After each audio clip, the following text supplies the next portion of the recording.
بسم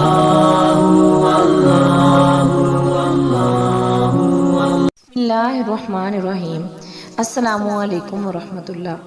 آج کا ہمارا ٹاپک ہے کہ آپ صلی اللہ علیہ وسلم کی زندگی، مکی دور کی زندگی بعد از نبوت، یعنی نبوت کے بعد آپ صلی اللہ علیہ وسلم کی زندگی میں جو اہم واقعات ہیں ان پر ایک نظر۔ شروع میں جب آپ صلی اللہ علیہ وسلم سچے خواب دیکھنے لگے، جن کو کچھ سیرت نگاروں نے رویا صالحہ کا نام بھی دیا ہے۔ رات کو جب آپ صلی اللہ علیہ وسلم خواب دیکھتے تو دن میں بالکل ویسے ہی پورا ہو جاتا۔ 6 ماہ تک آپ نے یہ خواب دیکھے۔ آپ کی عمر مبارک 40 سال کی تھی تو آپ صلی اللہ علیہ وسلم کو نبوت اور رسالت کا فریضہ سونپا گیا۔ ایک روز ماہ رمضان میں پیر کے دن حضرت جبرائیل علیہ السلام، روح الامین ان کا لقب ہے، پیغام لے کر پہنچے اور انہوں نے کہا اقرا آپ صلی اللہ علیہ وسلم سے کہ پڑھیے۔ آپ صلی اللہ علیہ وسلم نے فرمایا کہ میں پڑھا ہوا نہیں ہوں، میں کچھ بھی نہیں جانتا۔ آپ صلی اللہ علیہ وسلم نے ایک دفعہ بھی یہی جواب دیا۔ دوبارہ پھر حضرت جبرائیل نے ان سے یہ سوال کیا کہ اقرا پڑھیے، تو آپ نے فرمایا ما انا بقاری، میں پڑھنا نہیں جانتا۔ پھر آپ صلی اللہ علیہ وسلم نے یہی جواب دیا، حتیٰ کہ حضرت جبرائیل نے جیسے ہم بچے کو گلے سے لگاتے ہیں، زور سے دباتے ہیں، ایسے ہی آپ صلی اللہ علیہ وسلم کو حضرت جبرائیل نے محبت سے سینے سے لگایا اور زور سے دبایا اور پھر فرمایا کہ آپ پڑھیے اقرا بسم ربک الذی خلق، خلق الانسان من علق، اقرا وربک الاکرم الذی علم بالقلم، علم الانسان ما لم یعلم۔ یہ 5 آیات ہیں سورۃ علق کی، 1 سے لے کے 5 آیات تک۔ سب سے پہلی جو وحی نازل ہوئی وہ 5 آیات کی تھی۔ اس واقعے کے بعد جب آپ صلی اللہ علیہ وسلم گھر تشریف لائے تو حضرت خدیجہ موجود تھیں۔ آپ نے سارا واقعہ سنایا تو حضرت خدیجہ نے بڑا حوصلہ دیا اور فرمایا کہ جب آپ نے کبھی کسی کے ساتھ برا سلوک نہیں کیا تو آپ کے ساتھ برا نہیں ہو سکتا۔ آج کل کی عورتوں کے مطابق، یعنی آج کل کی جیسے عورتیں ہیں وہ یہ کہتی ہیں کہ آپ پہ تو جادو ہو گیا ہے اور آپ کو بری نظر لگ گئی ہے، اس طرح کی باتیں نہیں کی، بلکہ حضرت خدیجہ نے حوصلہ دیا اور یہ کہا کہ جب آپ نے کبھی کسی کے ساتھ برا نہیں کیا تو آپ کے ساتھ بھی اللہ تعالیٰ برا نہیں کریں گے۔ اور حضرت خدیجہ اپنے چچا زاد بھائی جو تھے ورقہ بن نوفل، ان کے پاس لے گئیں۔ وہ تورات اور انجیل کے بہت بڑے عالم تھے۔ انہوں نے آپ صلی اللہ علیہ وسلم کی نبوت کی تصدیق کی تو سب سے پہلے حضرت خدیجہ مسلمان ہوئی۔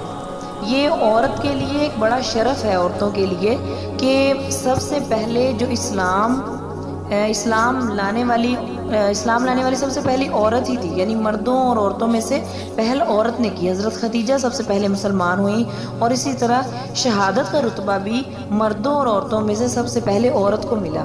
حضرت سمیہ ہی اسلام کی سب سے پہلی شہید عورت ہے۔ پہلی وحی کے بعد کچھ عرصہ تک جو وحی کا نزول تھا وہ رک گیا۔ اس زمانے کو کیا کہتے ہیں؟ وحی کے رک جانے کا زمانہ، یعنی فطرت الوحی۔ اس بارے میں بھی اختلاف ہے، بعض کے نزدیک 6 ماہ ہے اور ابن سعد اور ابن عباس کی روایت یہ ہے کہ وحی کی بندش تھوڑے دن ہوئی تھی، چند دن ہوئی تھی اور اس کے بعد دوسری وحی نازل ہوئی تھی۔ جو دوسری وحی نازل ہوئی وہ سورۃ المدثر کی پہلی 5 آیات ہیں۔ یا ایھا المدثر قم فانذر وربک فکبر وثیابک فطہر والرجز فاہجر۔ اس آیت میں حضور کریم صلی اللہ علیہ وسلم کو منصب نبوت سے آگاہ کیا گیا اور یہ کہا گیا کہ آپ نے دعوت و تبلیغ دینی ہے، اپنی قوم کو بتانا ہے کہ کس طرح سے وہ اسلام لے کر آئے، یعنی اسلام کی دعوت دینی ہے۔ ان آیات کے نازل ہونے کے بعد آپ صلی اللہ علیہ وسلم نے بڑی خاموشی کے ساتھ، بڑی رازداری کے ساتھ اسلام کی دعوت لوگوں کو دینا شروع کی، اور آپ کی دعوت پر جو لبیک کہنے والے لوگ تھے، سب سے پہلے عورتوں میں سے حضرت خدیجہ، مردوں میں سے حضرت ابوبکر صدیق، غلاموں میں سے حضرت زید بن حارثہ اور بچوں میں سے حضرت علی مشرف با اسلام ہوئے۔ حضرت ابوبکر صدیق کی کوشش سے چند حضرات ایمان لائے جو السابقون الاولون بھی کہلائے۔ 3 سال تک خفیہ تبلیغ کا سلسلہ جاری رہا اور اس کے بعد اللہ تبارک تعالیٰ کے حکم کے مطابق علی الاعلان اسلام کی تبلیغ کرنے کا حکم جاری ہو گیا۔ خفیہ تبلیغ کا سلسلہ ختم ہونے کے بعد اللہ تعالیٰ کی طرف سے جو وحی نازل ہوئی تھی وہ سورۃ الحجر کی آیت نمبر 94 ہے۔ فاصدع بما تؤمر واعرض عن المشرکین۔ اور تیسری وحی میں صاف طور پر آپ صلی اللہ علیہ وسلم کو یہ حکم دے دیا گیا کہ اب آپ نے کھل کے دین کی تبلیغ کرنی ہے، آپ اپنے جو ہیں وہ رشتہ داروں کو ڈرائیں۔ آپ نے پھر کیا کیا، مسجد حرام میں لوگوں کو جمع کیا اور پھر فرمایا کہ میں تم سب کو ہدایت اور رہنمائی کے لیے بلا رہا ہوں اور میں اللہ کا رسول بن کر آیا ہوں، بتوں کی پوجا کو چھوڑ دو اور اللہ کو ایک ماننا شروع کر دو۔ کوہ صفا کا جو واقعہ ہے، یعنی نبوت ملنے کے بعد تقریباً 3 سال کے بعد اللہ تعالیٰ نے قرآن مجید کی آیت وانذر عشیرتک الاقربین کو نازل کیا، تو آپ صلی اللہ علیہ وسلم نے مکہ کے پہاڑ صفا پر چڑھ کر قریش کے قبائل کو آواز لگائی، سب کو جمع کیا اور یہ کہا کہ تم لوگ میری بات کا یقین کرو گے؟ اگر میں یہ کہوں کہ لشکر مکہ والوں پر حملہ کرنے والا ہے، تو سب نے یک جان ہو کر جواب دیا کہ بالکل کریں گے، بالکل ہم آپ کی بات کا یقین کریں گے، کیونکہ آپ تو صادق اور امین ہیں۔ لیکن جب آپ نے کلمہ توحید ان کے سامنے پیش کیا، اس وقت آپ کے چچا ابو لہب نے کھل کر بغاوت کی، اور اس اعلانیہ تبلیغ کے بعد کلمہ پڑھنے والوں کی آزمائش کا وقت شروع ہو گیا، جس میں حضرت بلال، حضرت عمار بن یاسر اور ان کا خاندان، حضرت خبیب اور ان کو جو ہے وہ بہت زیادہ اذیت کا نشانہ بنایا گیا۔ کوہ صفا کے بعد آپ نے ان کو تمام رشتہ داروں کو اپنے گھر بلا کر بھی تبلیغ کی، ان کو دعوت بھی دی، لیکن اس کے باوجود ان پہ کوئی خاص اثر نہیں ہوا۔ جو ہی آپ نے دعوت و تبلیغ کا آغاز کیا تو قریش مکہ آپ صلی اللہ علیہ وسلم کے چچا حضرت ابو طالب کے پاس گئے اور کہنے لگے کہ اپنے بھتیجے کو اس دین سے، اس تبلیغ سے باز رکھو۔ آپ کے چچا نے بڑا سمجھانے کی کوشش کی اور کہا کہ آپ اس چیز سے باز آ جائیں، لیکن آپ صلی اللہ علیہ وسلم کا جواب یہ تھا کہ اگر یہ میرے ایک ہاتھ پر سورج اور دوسرے ہاتھ پر چاند بھی رکھ دیں تب بھی میں اس فریضے سے باز نہیں آؤں گا، خواہ اس راستے میں میری جان چلی جائے۔ قریش نے جب یہ دیکھا کہ آپ صلی اللہ علیہ وسلم کو کسی قسم کی کوئی لالچ، کوئی طمع، کوئی چیز اثر انداز نہیں ہوتی، تو انہوں نے پھر آپ پر ظلم و ستم کرنا شروع کر دیا۔ آپ صلی اللہ علیہ وسلم کو نعوذ باللہ جادوگر، دیوانہ، کاہن، پاگل کہنا شروع کر دیا، نعوذ باللہ۔ راستے میں کانٹے بچھانے شروع کر دیے، کوڑا کرکٹ ڈالا جاتا تھا آپ پہ، جیسے بڑا مشہور واقعہ ہے بڑیا کا، آپ پر اجڑی ڈالی گئی۔ غرض یہ کہ کوئی کسر نہیں چھوڑی انہوں نے، کہ تکلیفیں دینے میں کوئی کسر نہیں چھوڑی۔ آپ صلی اللہ علیہ وسلم نے ایک دفعہ فرمایا کہ دین کی خاطر جتنا مجھے ستایا گیا ہے کسی اور نبی کو نہیں ستایا گیا۔ پھر یہی نہیں کہ آپ صلی اللہ علیہ وسلم پہ آزمائش آئی یا سختی آئی، بلکہ آپ صلی اللہ علیہ وسلم کے جتنے بھی ساتھی تھے ان کو بھی ظلم و ستم کا نشانہ بنایا گیا، انہیں بھی مارا پیٹا گیا، کئی روز تک بھوکا رکھا گیا، پتی ریت پر لٹایا گیا۔ جب کفار مکہ نے مسلمانوں پر ظلم و ستم کی حد کر دی تو آپ صلی اللہ علیہ وسلم نے صحابہ کو حبشہ جو پڑوسی ملک تھا ہجرت کرنے کا مشورہ دیا۔ مسلمانوں نے 2 دفعہ 5، ایک دفعہ 590 میں اور دوبارہ 790 میں حبشہ کے ملک میں ہجرت کی، اور کفار مکہ کے وفد نے حبشہ تک مسلمانوں کا پیچھا بھی کیا۔ اسلام کو ترقی کی راہ پر گامزن ہوتے ہوئے یہ کفار مکہ بالکل برداشت نہیں کر سکے۔ پہلی ہجرت حبشہ جو تھی یہ 5ویں نبوت کے 5ویں سال رجب کے مہینے میں ہوئی تھی، اور یہ قافلہ وہاں پر شعبان اور رمضان کے مہینے میں ٹھہرا اور پھر شوال میں واپس آ گیا۔ اور دوسری نبوت یعنی جو دوسری ہجرت ہوئی ہے وہ نبوت کے 7ویں سال ہوئی ہے۔ پہلی ہجرت میں 11 مرد اور 4 عورتیں تھیں، اور دوسری ہجرت میں 83 مرد اور 18 عورتیں تھیں۔ بعض جگہ 25 عورتیں بھی بیان کی گئی ہیں۔ پہلی ہجرت حبشہ میں جانے کے لیے ہر آدمی کو 5 درہم کرایہ دینا پڑا، اور مشرکین مکہ کی طرف سے عمر بن عاص اور عبداللہ بن ربیہ نے پیچھا بھی کیا۔ ہجرت حبشہ کے بعد کفار مکہ نے ایک نیا منصوبہ بنایا۔ انہوں نے یہ کہا کہ بنو ہاشم جب تک آپ صلی اللہ علیہ وسلم کو ہمارے حوالے نہیں کر دیتے تب تک ہم ان سے سوشل بائیکاٹ رکھیں گے، اور انہوں نے اس سوشل بائیکاٹ کا جو عہد نامہ تھا اس کو خانہ کعبہ میں لٹکا دیا۔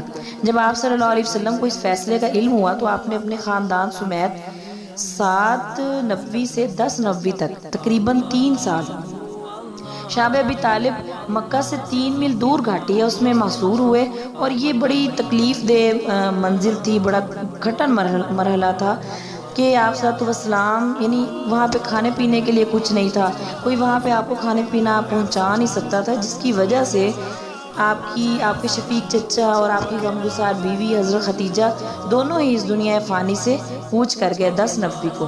ان دونوں عزیزوں کی وفات کا جو غم تھا وہ بہت زیادہ تھا، لہٰذا اسی لیے آپ نے اس کا نام عام الحزن بھی رکھا۔ اور اسی سال ماہ شوال میں آپ صلی اللہ علیہ وسلم تبلیغ کے لیے طائف میں تشریف لے گئے، وہاں بھی لوگوں نے آپ کے ساتھ جو سلوک کیا وہ آپ سب جانتے ہیں۔ آپ لہو لہان ہو گئے، آپ کے ساتھ آزاد کردہ غلام زید بن حارثہ تھے۔ اور یہ جو مقاطعت کا معاہدہ تھا یہ منصور بن اکرمہ بن ہاشم نے لکھا تھا، جس کا ہاتھ بعد میں شل ہو گیا تھا۔ یہ جو 3 سال تھے یہ بہت تکلیف کے تھے، تو اس کے بعد اللہ تعالیٰ نے ایک آپ کو اپنی ملاقات کا شرف بخشا۔ یہ نا اللہ تعالیٰ کا ایک قانون ہے کہ جب بھی وہ کسی مشکل میں ڈالتا ہے تو اس کے بعد ایک ایسی آسانی بھی دیتا ہے، ایک ایسی راحت اور ایک ایسی خوشی دیتا ہے کہ جس سے آپ کو پچھلی ساری تکلیف بھول جاتی ہے۔ قرآن پاک میں بھی ہے اِنَّ مَعَ الْعُسْرِ یُسْرًا، کہ ہر مشکل کے ساتھ آسانی ہے۔ جب آپ صلی اللہ علیہ وسلم کو اتنی زیادہ تکلیف ملی 3 سالوں میں کہ آپ کا خاندان اتنا پریشان رہا، اور 10 نبی میں آپ صلی اللہ علیہ وسلم کے چچا اور آپ کی جو غمگسار بیوی تھی وہ آپ سے دور ہو گئی، تو اللہ تعالیٰ نے خوشخبری کیا دی کہ اللہ تعالیٰ نے اپنے سے ملاقات کا موقع دیا، یعنی واقعہ معراج پیش آیا۔ قاضی محمد سلیمان منصور پوری اور مولانا مودودی کے بقول 27 رجب کو پیش آیا، اور بیداری کی حالت میں آپ کی جسم اور روح سمیت آپ صلی اللہ علیہ وسلم عرش پہ گئے، اور مکہ مکرمہ میں ام ہانی کے گھر میں آپ صلی اللہ علیہ وسلم موجود تھے جو شعب ابی طالب میں ہے، اور آپ کو وہاں سے کعبہ میں لایا گیا۔ پھر وہاں سے حضرت جبرائیل نے براق سواری پر سوار ہو کر بیت المقدس میں حضرت جبرائیل آپ کو لے گئے، اور اس کے بعد وہاں انبیاء کی امامت ہوئی، اور آپ آسمانوں کی طرف گئے تو پہلے آسمان پر آپ کی جو ملاقات ہوئی وہ حضرت آدم علیہ السلام سے ہوئی۔ دوسرے آسمان پر آپ کی ملاقات حضرت عیسیٰ سے اور حضرت یحییٰ علیہ السلام سے ہوئی۔ تیسرے آسمان پر حضرت یوسف علیہ السلام سے ملاقات ہوئی۔ چوتھے آسمان پر حضرت ادریس علیہ السلام سے ملاقات ہوئی۔ 5ویں آسمان پر حضرت ہارون علیہ السلام سے ملاقات ہوئی۔ 6ٹھے آسمان پر حضرت موسیٰ علیہ السلام سے ملاقات ہوئی، اور حضرت ابراہیم علیہ السلام سے 7ویں آسمان پر ملاقات ہوئی۔ واقعہ معراج پہ ہی اللہ تبارک تعالیٰ نے نماز کا تحفہ آپ صلی اللہ علیہ وسلم کو دیا، یعنی 10 نبی کو ہم پہ نماز فرض ہوئی، جس کے بارے میں آپ نے فرمایا کہ نماز میری آنکھوں کی ٹھنڈک ہے۔ اور اس کے بعد بیعت عقبہ اولیٰ، بیعت عقبہ اولیٰ سے پہلے حج کے سال کے موقع پر تقریباً خزرج کے 7 لوگوں نے آپ سے ملاقات کی، اور پھر بیعت عقبہ اولیٰ میں 12 افراد جو تھے وہ انصار کے تھے۔ تو بیعت عقبہ اولیٰ کے بعد آپ صلی اللہ علیہ وسلم نے ان کے ساتھ حضرت مصعب بن عمیر کو بھیجا۔ حضرت مصعب بن عمیر کی کیا خصوصیت ہے کہ ان کی ان کا جو چہرہ تھا، جو ان کی صورت مبارک تھی، وہ آپ صلی اللہ علیہ وسلم کے مشابہ تھی، اور یہی وجہ تھی کہ غزوہ احد میں جو یہ شور مچ گیا تھا کہ آپ صلی اللہ علیہ وسلم کی وفات ہو گئی ہے، آپ شہید ہو گئے ہیں، تو وہ حضرت مصعب بن عمیر چونکہ شہید ہو گئے تھے اس لیے یہ شور برپا ہو گیا تھا، یعنی اتنی زیادہ مشابہت تھی آپ صلی اللہ علیہ وسلم کے ساتھ۔ اور بیعت عقبہ ثانیہ میں 70 مرد اور 2 عورتیں، وہ حضرت ام عمارہ اور حضرت اسماء یہ شامل تھی، اور بیعت عقبہ ثانیہ کی جو دفعات تھی وہ بہت اہم تھی۔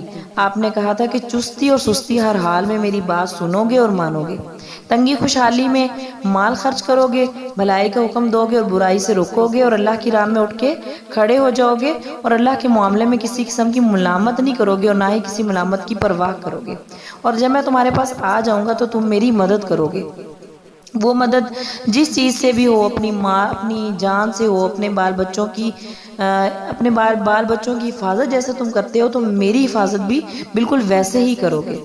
یہ معاہدہ آپ نے مدینہ والوں کے ساتھ کیا تھا، اور حضرت مصعب بن عمیر نے ان کو بہت سی تعلیمات آپ صلی اللہ علیہ وسلم کے جانے سے پہلے دے بھی دی تھی۔ بعد میں آپ کو حکم ہوا ہجرت کا، اور آپ نے پھر مدینہ کی طرف ہجرت کی، تو اس میں ایک اونٹ پر نبی کریم صلی اللہ علیہ وسلم اور حضرت ابوبکر صدیق، جبکہ دوسرے اونٹ پر عامر بن فہیرہ جو غلام تھے، اور عبداللہ بن عریقت جو راستہ بتانے والے تھے۔ 27 صفر 13 نبوی 12 اور 13 سپٹمبر اور 622 عیسوی کی درمیانی رات کو مکہ سے حضرت ابوبکر صدیق کے گھر سے ہجرت کا آغاز ہوا، اور 5 میل کا سفر طے کر غار ثور میں آپ نے پناہ لی۔ یہاں 3 دن اور 3 راتیں آپ نے قیام کیا۔ اس کے بعد آپ آگے چلے تو 8 ربیع الاول 23 سپٹمبر کو آپ قباء پہنچے، اور یہاں کلثوم بن حدم کے گھر آپ ٹھہرے اور مسجد قباء بنائی، جمعہ بھی وہاں پڑھایا، اور پھر 12 ربیع الاول کو مدینہ چلے گئے۔ یہ آپ صلی اللہ علیہ وسلم کی وہ زندگی ہے جو مکی دور ہے. اس میں جو یعنی واقعات کی تفصیل تو میں نے آپ کو نہیں بتائی، لیکن موسٹ امپورٹنٹ MCQs آپ اس سے نوٹ کر سکتے ہیں. اور تھوڑا تھوڑا واقعہ آپ کو بتانے کا مقصد صرف یہی ہے کہ جب آپ کا کنسیپٹ کلیئر ہوگا تو آپ کو ایک واقعے سے دوسرے واقعے کو آپ جوڑتے جائیں گے تو آپ کے ذہن میں ایک سٹوری ٹائپ آپ کے ذہن میں سیرت آ جائے گی، اور MCQs کو پھر ایزیلی آپ سولو کر سکیں گے. اللہ تعالیٰ سے دعا ہے کہ اللہ تعالیٰ ہمارے وقت میں برکت دے اور ہمارا حامی و ناصر بھی ہو. انشاءاللہ نیکسٹ لیکچر جو ہے وہ آپ صلی اللہ علیہ وسلم کی جو مدنی زندگی ہے وہاں سے ہم سٹارٹ کریں گے. وآخر الدعوانا الحمدللہ رب العالمین.